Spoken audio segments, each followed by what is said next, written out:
I want to play a clip from progressive media star Crystal Ball. I think she really put it well. Great. We'll have an inspector general who oversees the looting of the public purse. Terrific. The irony of the very people who impeached Donald Trump for supposedly being a unique threat to the nation now handing his administration $4 trillion in play money for corporate giveaways should be lost on no one. Not one of the bailout provisions that we've been pushing for here is fully included in this bill. Elizabeth Warren has been oddly silent on that part. CEOs, they can still take home millions, and after a short period, these companies can even resume stock buybacks. The government, we get no equity position, workers get no board positions, wages are not lifted, and outside of the airline industry, they're under no obligation to even keep their workers. Contrast that, by the way, with small businesses, which must keep their workers as a condition of loan forgiveness. The decisions made now have massive implications. The stakes are so high, and that's why I'm so angry. We had a chance to actually rebalance the scales just a little bit in favor of small business, small towns, and individual workers. Instead, just like after 2008, the big guys will get even bigger and richer, and the little guys will go bankrupt or get bought up in a fire sale. Monopolistic power concentrations will continue to destroy small enterprise, gut our small towns and cities, and strip workers of any semblance of power since they've got no choice but to give their labor for poverty wages to one of our massive omnipresent corporate overlords. The bottom line is this. $1,200 and unemployment insurance is not nearly enough to trade for a $4 trillion investment in massive corporate control over our country for years to come. Democrats, Republicans, anyone, I implore you, kill this bill. Forget about the corporate bailouts. Preach!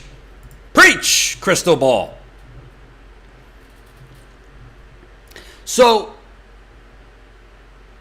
what to do about this monstrosity?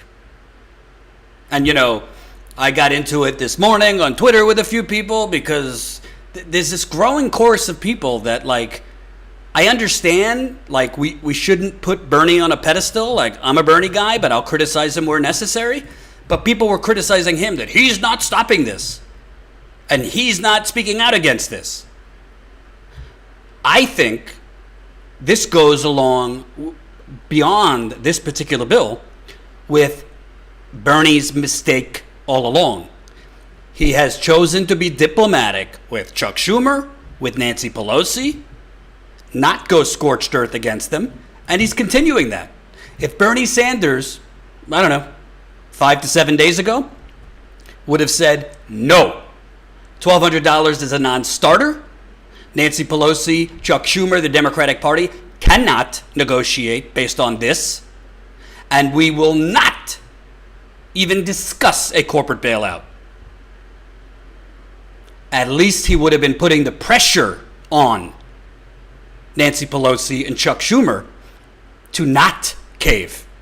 I think they still would have, because to them, corporate America is the most important thing to bail out. But Bernie should have verbally been leading not just against the Republican social Darwinism, but the Democrats playing along. Because if Bernie sets the table at the beginning, and by the way, Bernie could have called out Joe Biden, saying, why is Joe Biden even entertaining a corporate bailout?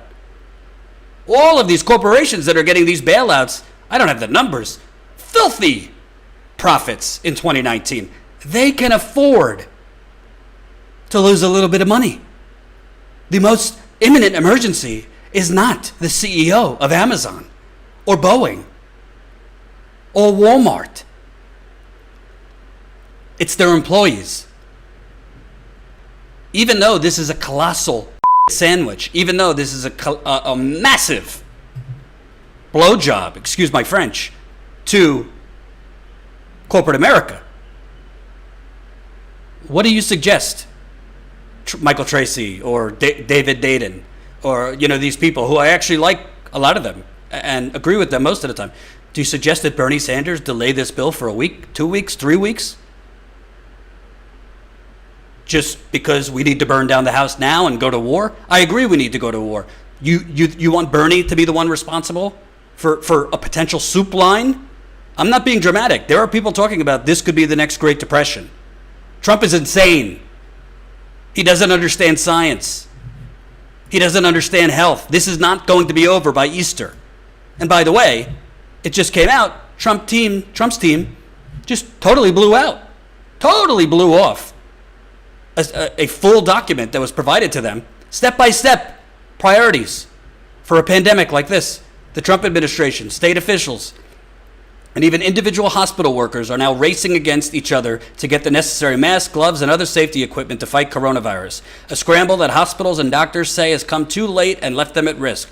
But according to a previously unrevealed White House playbook, the government should have begun a federal-wide effort to procure that personal protective equipment at least 2 months ago. Quote, is there sufficient personal protective equipment for healthcare workers who are providing medical care? The playbook instructs its readers as one early decision that officials should address when facing a potential pandemic? If yes, what are the triggers to signal exhaustion of supplies? Are additional supplies available? If no, should the Strategic National Stockpile release PPA to states? In English, the reason you're seeing photos of nurses putting their lives on the line with garbage bags around them, the reason that you're seeing nurses with garbage bags around them instead of protective gear is because Donald Trump and the morons around him blew off the written pandemic preparation toolbox that was spoon-fed to them.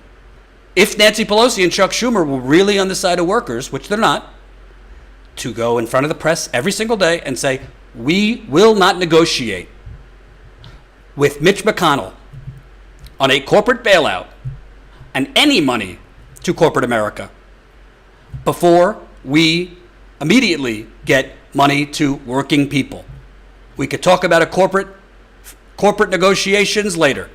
This first negotiation must be for working people, not CEOs, not shareholders. And you know what? The American people, including Republicans, would have been on their side. They didn't do that. Why is it that they didn't do that? Is it because they all have the same donors?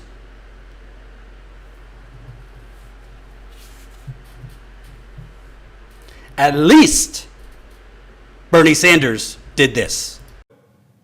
And now I find that some of my Republican colleagues are very distressed. They're very upset that somebody who's making $10, $12 an hour might end up with a paycheck for 4 months more than they received last week. Oh my God, the universe is collapsing. Imagine that. Somebody who's making $12 an hour, now like the rest of us, faces an unprecedented economic crisis with the $600 on top of their regular unemployment check, might be making a few bucks more for 4 months. Oh my word! Will the universe survive? How absurd and wrong is that? What kind of value system is that? Meanwhile, these very same folks had no problem a couple of years ago voting for $1 trillion in tax breaks for billionaires and large profitable corporations. Not a problem. But when it comes to low-income workers in the midst of a terrible crisis, maybe some of them earning or having more money than they previously made. Oh my word, we got to strip that out. Got to tell those poor people that no matter what. And by the way, when the McConnell bill first came up, unbelievably, and I know many Republicans objected to this, they were saying that, well, we want to give whatever it was, $1,000 or $1,200, but poor people should get less. You see, because poor people are down here, they don't deserve, they don't eat, they don't pay rent, they don't go to the doctor, they're somehow inferior because they're poor, we're going to give them less.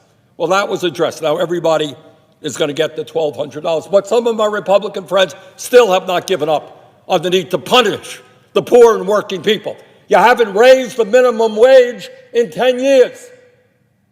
Minimum wage should be at least $15 an hour. You haven't done that. You've cut program after program after program, and now, horror of horrors, for 4 months, workers might be earning a few bucks more than they otherwise went. Well, needless to say, this. But Bernie Sanders is the one people are criticizing? What? You know, some people were like, oh, Bernie didn't do that. By the way, what you just saw was Bernie stop them from reducing the amount of money workers were going to get in unemployment. Because Lindsey Graham, you know, oh, you give too much money to nurses and out-of-work people, they're just going to want to stay unemployed. You know, this Republican nonsense. Oh, everybody's lazy. You give them more money, they'll just stop looking for work. There's no work, idiot. People are getting laid off. The reason this is going through is because we don't have an opposition party to the Republicans. The Republicans are running roughshod because there's not a real opposition party. Nancy Pelosi and Chuck Schumer should have never even negotiated a corporate bailout fund. They should have put their marker down and fought. And guess what? In the height of a panic, in the height of a pandemic, when Democrats and Republicans are feeling the pain, I don't know many people that would have been like, damn you, Nancy Pelosi and Chuck Schumer, I want that corporate bailout. Hope you enjoyed that last video. Hop on over to statuscoup.com where you can sign up for our email list and become a member for as low as $5 to $10 a month. Membership is how we grow. That's statuscoup.com/join. And remember, join our email list so we can grow the revolution with you.